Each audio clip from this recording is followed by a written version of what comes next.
ஐயா வணக்கம்.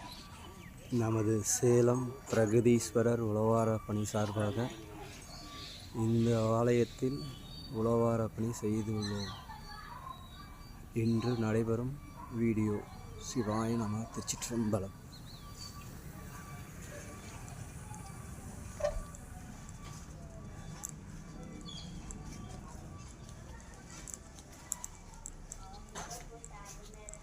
நமது அடியார்கள் உழவார பணி தொடங்கியுள்ளனர்.